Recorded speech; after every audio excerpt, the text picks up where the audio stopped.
सख्यांचा हो हो हो सोहळा सख्यांचा.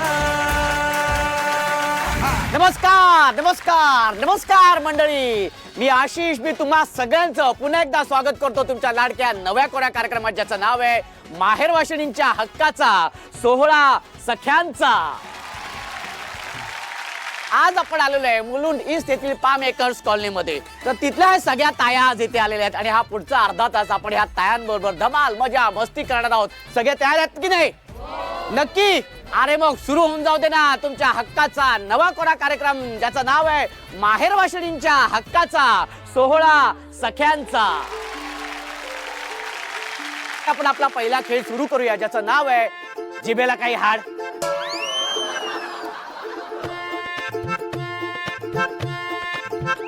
त्यामध्ये मी एक वाक्य देणार आहे, ते वाक्य तुम्ही पटापटा पटापटा बोलून दाखवायचे, ठीक आहे? आणि जी ताई, जी मावशी, जी आजी हे वाक्य बोलून दाखवेल तिला लगेच मिळणार आहे सन मराठी वाहिनीकडून बक्षीस, ठीक आहे? तर वाक्य असं आहे, 16 केळी गोळा केली, गोळा केली 16 केळी. 16 केळी गोळा केली, गोळा केली 16 केळी. ह्याच्यानंतर असं बोलायचं. 16 केळी गोळा केली, गोळा केली 16 केळी. 16 केळी गोळा केली, गोळा केली 16 केळी.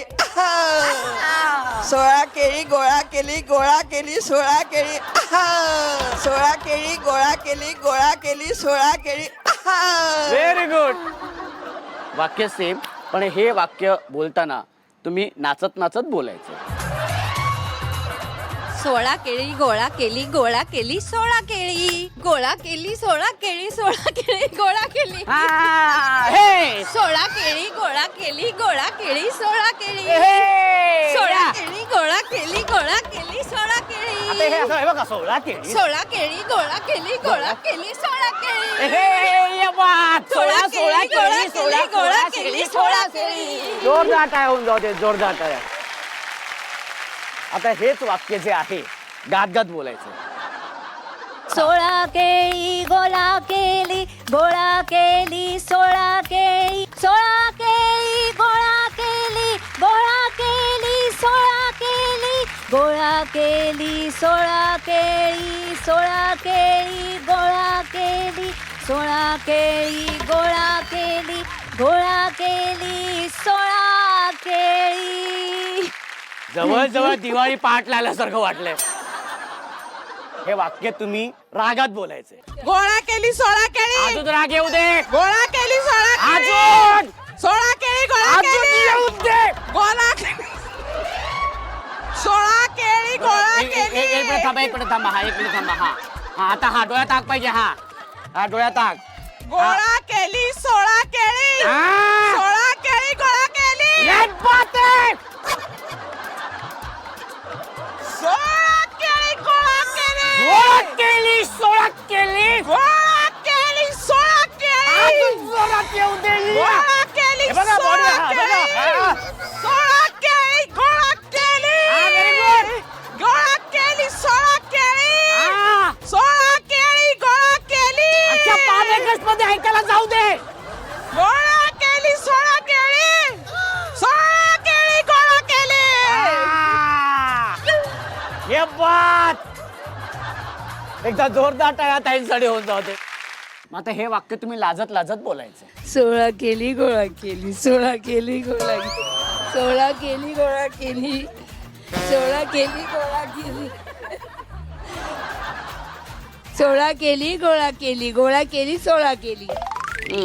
लाजत पाहिजे होतं हे. हा, भाऊजींसमोर कसं लाजता तुम्ही? तसं समज आता समोर भाऊजी उभे आहेत. हा? अहो बघू. कसं कसं पुन्हा एकदा दाखवू दे. पुन्हा एकदा दाखवा. अहो हा 16 केली गोळा केली, गोळा केली 16 केली. पुन्हा. अहो 16 केली गोळा केली, गोळा केली 16 केली. अहो जोरदार टाळ्या होऊन जाऊ दे. जोरदार टाळ्या. आता हे वाक्य आहे ना, तुम्ही रडत रडत बोला हे वाक्य. हा, रडत रडत 16 केळी गोळा केली, केळी गोळा 16 केळी. गोळा केली 16 केळी. रडत रडत बोलायचे.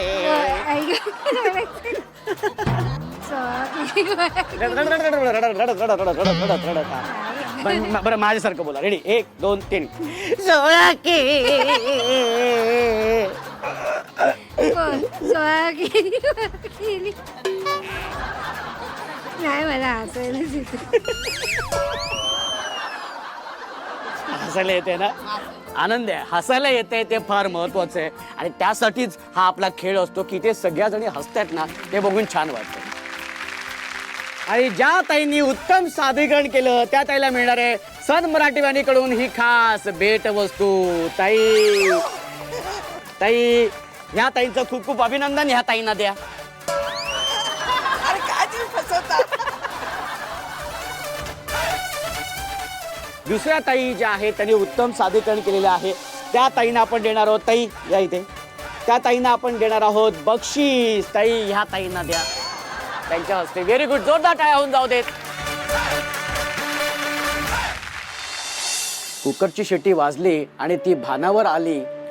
3 शिट्ट्या मोजायच्या. भात शिजलाय का बघायचं. डाळीत मीठ टाकायचं आणि पोळ्या लाटत बसायचं.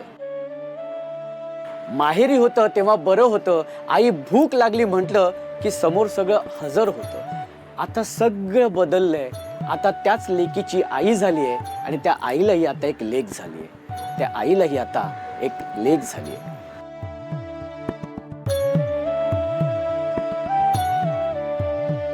माझं लग्न लव्ह मॅरेज होतं आणि सोसायटीतलंच लव्ह मॅरेज होतं. तर मी फक्त वरून खाली आले होते राहायला. पण तरीसुद्धा माहेर सासर जो फरक पडतो तो फरक पडतच होता. सासरी आल्यावर थोडंसं जाणवलं की स्वयंपाक येत नाही आहे किंवा हे नावं ठेवली जायची. पण तरी मी हळूहळू बघून शिकले. पण आईवडिलांचा पाठिंबा मला कायम होता. 2002 साली माझे वडील गेले आणि 2019 साली माझी आई गेली.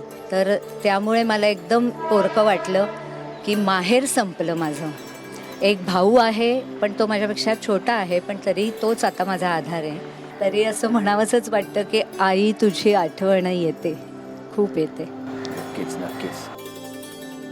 ते तुमचं नाव सांगा. सुरेखा शामराव मोरे आणि लग्नानंतर श्रद्धा श्रीकांत तेंडुलकर. हे नाव बदलताना खूप त्रास झाला असेल ना. नाव बदलताना तर खूप त्रास झालाच.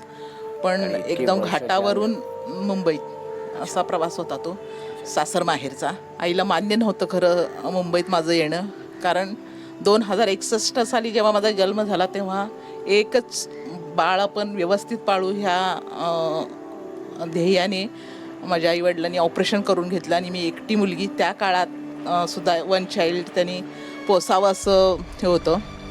माझे काका काकू वगैरे सगळे एकत्र आम्ही कुटुंब होतो.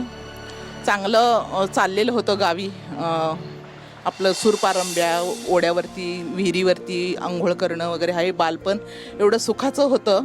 पण नियतीने अशी एक चपराक दिली की वडिलांचा एक मोठा ॲक्सिडेंट झाला आणि माझ्या आईला माझी रणरॅगी निघून उभं राहावं लागलं. आणि ती अशिक्षित होती तरीसुद्धा तिला असं मुलगी माझी खूप शिकावी अशी इच्छा होती. पण जे हे वडिलांच्या ॲक्सिडेंटमुळं त्याला काय ते जमत नव्हतं. आणि मग तिने मला हॉस्टेलला टाकायचा प्लॅन केला आणि मिरजेला मी हॉस्टेलमध्ये एका शिकले.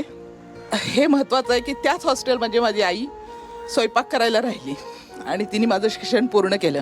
आणि त्याच्यानंतर आम्हाला पॉसिबल नव्हतं की मेडिकल सायन्सला होते मी पण पॉसिबल नव्हतं मेडिकलचे पैसे भरणं वगैरे. म्हणून मग एक कोर्स असा आहे नर्सिंगचा ज्यामध्ये ते लोक स्टायपंड देतात, राहायची सोय करतात, खाणं पिणं देतात. म्हणून मी नर्सिंगचा कोर्स केला आणि 88मध्ये मला वरळीला ESSमध्ये नर्सची नोकरी मिळाली. आणि तेव्हा मी आईपासून आणखीन दूर आले. म्हणजे मिरज ते मुंबई खूप लांबचा प्रवास होता. पण तिने धीराने मला पाठवलं इथं की लेकरच आपल्या कल्याण होईल म्हणून. आणि मी मुंबईत आले आणि हॉस्टेलला राहून मग मी माझं 88 साली जेव्हा लग्न झालं तेव्हा मी आईला आपल्याकडे यावं असं म्हटलं. पण गावची लोक अशी जावाईकडे राहत नाहीत. आता जरी आपण माहेरच्या आठवणीमध्ये गेल्यानंतर सगळ्या ताईंच्या डोळ्यात पाणी जरी असलं, जरा भावूक असल्या तरी त्याच चेहऱ्यावरती हास्य आपण आता आणणार आहोत. आणि त्यासाठी आपण जाणार आहोत आपल्या पुढच्या खेळाकडे. जोरदार टाळ्या होऊन जाऊ दे. आणि आता ज्या खेळाची तुम्ही वाट पाहताय तो खेळ आता तुमच्या समोर सुरू होणार आहे ज्याचं नाव आहे संगीत अभिनय नृत्य खोरेची.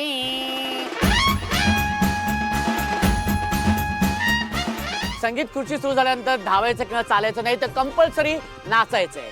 जी ताई नाचत नाचत खुर्ची पटकवेल ती विजेती. ठीक आहे. आणि जी ताई उत्तम नृत्य सादर करेल तिला सुद्धा मिळणार आहे सन मराठी वाहिनीकडून खास भेटवस्तू. तेव्हा तयार आहेत सगळे? Music please.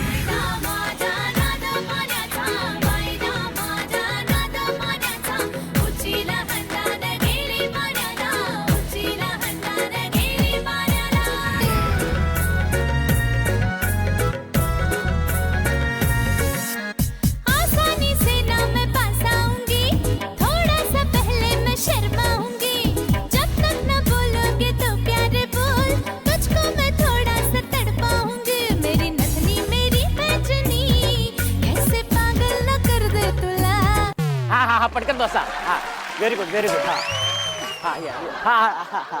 एक एक एक एक इथे लवकर लवकर लवकर. एक या साईडला या साईडला तिथे पटकन. आहे तिथे. कशा हवरट्यासारख्या आल्या धावत. हा आणि आता 5 खुर्च्या मध्ये ठेवण्यात आलेल्या आहेत आणि आता बघूया कुठली ताई पटकवते खुर्ची. हा पण त्यासाठी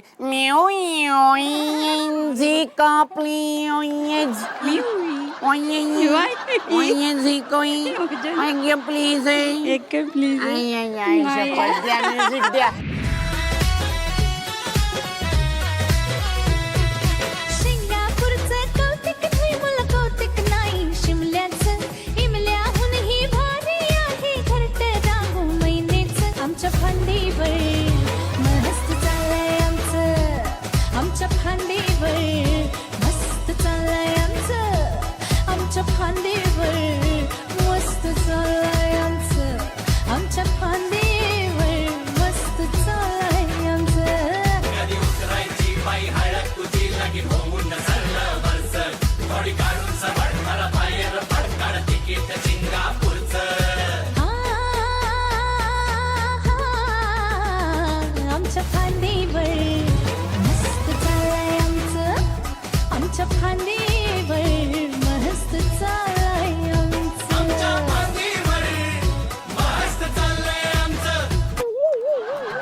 हा व्हेरी गुड. हा या लवकर लवकर लवकर. हा हा हा हा.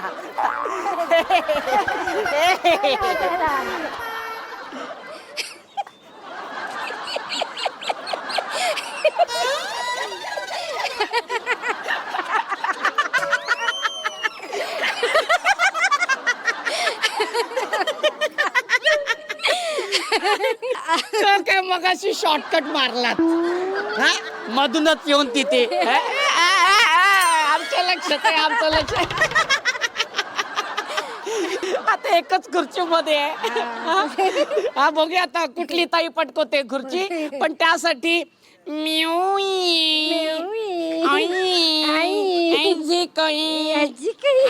प्लीज म्युझिक द्या. द्या म्युझिक.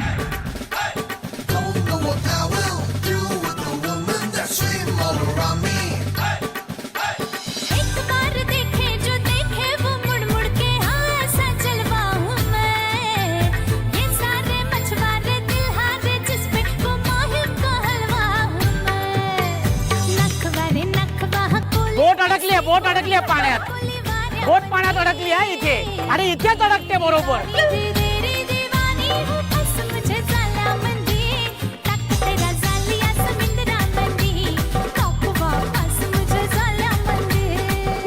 इथेच बोट अडकते प्रत्येक वेळेला.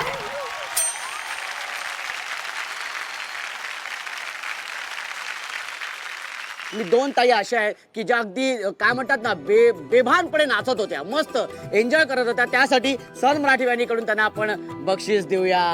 जोरदार टाळ्या. खूप सुंदर तुम्ही नाचत होत्या. क्या बात आहे. Very good. कसं वाटतंय आता गेला सगळा राग? हो. जोरदार टाळ्या ताईंसाठी. ताई तुम्ही सुद्धा खूप सुंदर नाचत होत्या. म्हणजे जितक्या सुंदर गायिका आहेत तितक्या चांगल्या नर्तिका पण आहात तुम्ही. Very good. कसं वाटतंय तुम्हाला? मस्त. आणि संगीत खुर्चीमध्ये ज्या ताईने खुर्ची पटकवली आहे त्या ताईला मिळते सन मराठी वाहिनीकडून खास बक्षीस. जोरदार टाळ्या. अभिनंदन ताई. त्यांना द्या. किती वर्ष झालेत लग्नाला? 25 21. ही 4 वर्ष कुठली आहेत आधीची की आधीची नंतरची? आधीची लव्ह मॅरेज आहे आधीची हे मला मी सांगणारच होतो तुमचं लव्ह मॅरेज आहे म्हणून. हा मग एक काम करायचं, याच कपातून भाऊजींना चहा आणि कॉफी द्यायची. हा व्यवस्थित कान पकडा. हा असं समजा भाऊजी आहेत. आणि याच कपातून चहा आणि कॉफी प्यायची, भाऊजींना द्यायची आणि त्यांना सांगायचंय हा घ्या कप आणि बसा गप. हा आम्ही काय नाही बोलले, ह्याच सगळ्या बोलले तिथे. जोरदार टाळ्या होऊन जाऊ दे, जोरदार टाळ्या. क्या बात आहे, धमाल आलेली आहे. आणि ह्याच आनंदात आपण जाणार आहोत आपल्या पुढच्या भागाकडे. संगीत खुर्चीमध्ये त्या कल्ला केल्या तुम्ही सगळ्यांनी, सगळ्या तायांनी. धमाल आलेली आहे. आणि म्हणजे खरंच सांगतो ना की मला म्हणजे प्रत्येक वेळेला मी जेव्हा हा कार्यक्रम तुमच्या सगळ्या तायांबरोबर करत असतो ना, मला खरंच खूप छान वाटत असतं की तुम्ही एन्जॉय करता. आनंद खूप होत असतो, पण एक खंत अशी असते ना की एक आपल्याच जवळची कोणतरी व्यक्ती ना आपल्यावरती रागवून बसलेली असते. चुकबुल द्यावी घ्यावी या भागामध्ये आम्ही ती दुरावलेली नाती जवळ आणत असतो. आपला आज या सगळ्या तायांमध्ये एक ताई अशी आहे की तिचा कोणाबरोबर तरी अबोला आहे. तो कोणाबरोबर आहे, का आहे, ते आपण त्या ताईंकडूनच जाणून घेऊया. आणि त्यासाठी मी ताईंना विनंती करतो की ताई तुम्ही इथे यायचंय. ताई तुमचं नाव सांगा. हा, माझं नाव किरण विनायक पांडे. आणि कोणाबरोबर अबोला आहे हा? माझ्या भावांबरोबर अबोला आहे. भावांबरोबर, सख्खी भाव. हो, सख्खी भावंड आहे. म्हणजे किती वर्ष हा अबोला? गेली 10 वर्ष जवळजवळ हा अबोला आहे. 10 वर्ष. कारण जर तुम्हाला सांगायचं असेल तर तुम्ही सांगू शकता. कारण फक्त हेच आहे की ॲक्च्युली म्हणजे माझी आई लवकर एक्सपायर झाली आणि त्याच्यानंतर मी माझ्या तिन्ही भावांचं पालन पोषण केलं. त्याच्यानंतर मी त्यांना म्हणजे शिकवण्यासाठी, त्यांना नोकऱ्या लावण्यासाठी, त्यांची लग्न करण्यासाठी मी तिन्ही भावांचं व्यवस्थित केलं. लग्न झाल्यानंतर तिन्ही वहिन्यांच्या 2-2 डिलेवऱ्या मी केल्या आणि त्याच्यानंतर माझं लाईफ मी स्टेबल केलं. पण त्याच्यानंतर काय झालं, माझे वडील होते तोपर्यंत सगळं ठीक होतं. आणि जेव्हा माझे वडील एक्सपायर्ड झाले आणि मग जेव्हा प्रॉपर्टीचं डिस्ट्रीब्युशन व्हायला लागलं तेव्हा मला गरज नव्हती, कारण मी एकदम वेल टू डू आहे. मी जॉब करते, माझे मिस्टर जॉब करतात, माझी दोन्ही मुलं USA मला पैशाची काही गरज नव्हती. पण माझ्या मोठ्या बहिणीला जेव्हा गरज होती तेव्हा त्यांनी तिला देण्यासाठी नकार दिला. तर तिची बाजू मी घेतली, म्हणून माझ्याशी तिन्ही भावांनी अबोला धरला आणि वहिन्यांनी पण. तर मला एवढंच सांगायचं आहे की माझ्या भावानी ह्या बाबतीत म्हणजे पैसा हा इथेच राहणार आहे, कोणीच घेऊन जाणार नाही. म्हणजे आम्ही पण नाही आणि ते पण नाही. पण ज्या बहिणींनी ज्या जागेमध्ये पैसे घातलेत किंवा तिन्ही आम्हाला, आई गेल्यानंतर मी आणि माझ्या मोठ्या बहिणींनी तिन्ही भावांना एकदम मुलासारखं सांभाळले, कारण तिन्ही लहान होते, त्यांची शिक्षणं पूर्ण केली. म्हणून मला असं वाटतंय की तिला ती प्रॉपर्टीतला हिस्सा मिळावा आणि तिला गरज आहे त्या गोष्टीची. आणि आता तर तिचे मिस्टर पण एक्सपायर झाले, तर ती एकाकी झाली आहे. तर मला असं वाटतं की भावांनी थोडी समजूतदारी करून कोर्टातली केस मिटवून टाकावी आणि सगळ्यांनी सलोख्याने वागावं. सगळ्यांनी लग्नामध्ये यावं जावं, बहिणींनी त्यांच्या घरी जावं, त्यांनी आमच्या घरी यावं आणि आनंदाने राहावं, असं मला कायम वाटतं. ताई तुम्ही ज्या विश्वासाने तुम्ही इथे येऊन बोलल्यात ना, मी त्याच हक्काने किंवा त्याच आपुलकीने मी तुमच्या वतीने मी तुमच्या भावांना सांगायचा प्रयत्न करीन की खरं तर तुमचा आता हा ॲक्च्युली खूप वैयक्तिक प्रश्न आहे आणि लिगल मॅटर असल्यामुळे मी त्याच्यात फार बोलू इच्छित नाही. म्हणजे मला बोलायचं खूप आहे. म्हणजे असं म्हणतात ना की पैसा हा नाती सगळी बिघडवून टाकतो, तर तसं होता कामा नये. कारण जसं ताई म्हणाल्या तसं की पैसा काही आपण घेऊन जाणार नव्हे. मी फक्त एवढंच सांगेन की ज्या काही गोष्टी असतील, ज्या काही गैरसमज असतील किंवा जे काही खाचखळगे असतील त्या गोष्टींतल्या त्या तुम्ही या, एकत्र या, डिस्कस करा, बोला. त्यातून काय मार्ग निघू शकतो, सगळ्यांचा कसा फायदा त्यातून होऊ शकतो आणि सगळे कसे सुखात आनंदात राहू शकतात ह्याचा तुम्ही विचार करा. ताई मला मी खात्रीने सांगतो की कदाचित आपला हा भाग बघितल्यानंतर तुम्हाला दादा खरंच फोन करतील आणि ह्यातून मार्ग नक्कीच निघेल अशी मी आशा करतो. ताई तुम्ही आज इथे आलात, मनापासून व्यक्त झालात, पण हा भाऊ तुम्हाला असाच इथून माहेरून असाच पाठवणार नाही, तर तुमची ओटी भरणार आहे. आणि त्यासाठी मी ताईंना विनंती करतो की ताई तुम्ही इथे यायचं आहे. संसारात रमले मी तरी माहेर आठवते, मनाला पाखरा संग ओटी भराया पाठवते. माय पित्याच्या ओढीनं लागे पदर पापणीला. आज तेही तुम्ही मनातलं व्यक्त झालात, आज ओटी भरली गेली, कसं वाटतंय तुम्ही? खूप चांगलं वाटतंय मला. असं वाटतंय आज मी माझ्या माहेरी आले आणि असं वाटलंय मला एक भाऊ आणि माझ्या ह्या सगळ्या बहिणी मला मिळाल्यात आणि आज मला खूप मनापासून आनंद झाला आहे की म्हणजे माझ्या मनात होतं ते बोलू शकले फक्त सन TV मराठीमुळे आणि तुमच्यासारख्या भावामुळे. चुलबुल द्यावी घ्यावी हा भागामध्ये जेव्हा अबोला दूर करण्याचा प्रयत्न करत असतो ना, तेव्हा खरंच खूप छान वाटतं की ताई मनापासून सगळ्या गोष्टी बोलत असते आणि तुम्ही छान एन्जॉय करत असता हे बघून खरंच खूप आनंद होतो. आणि त्याच्यामुळे असं वाटतं ना की अजून थांबावं, अजून तुमच्याबरोबर खेळावं. पण आपल्याला आजच्या या भागात थांबावं लागेल, कारण अर्थातच वेळ झालेली आहे संध्याकाळची, दिवे लावायची वेळ झालेली आहे आणि सन मराठी वाहिनीवरील तुमच्या आवडत्या मालिका सुद्धा पाहण्याची वेळ झालेली आहे. तेव्हा दिवा लावूया देवापाशी, उजेड पडेल मग तुळशीपाशी, माझा नमस्कार सर्व देवांपाशी. तेव्हा भेटूया पुढच्या भागात अशीच धमाल मजा मस्ती करायला तुमच्या लाडक्या नव्या कोऱ्या कार्यक्रमात, ज्याचं नाव आहे माहेरवाशिणींच्या हक्काचा सोहळा सख्यांचा.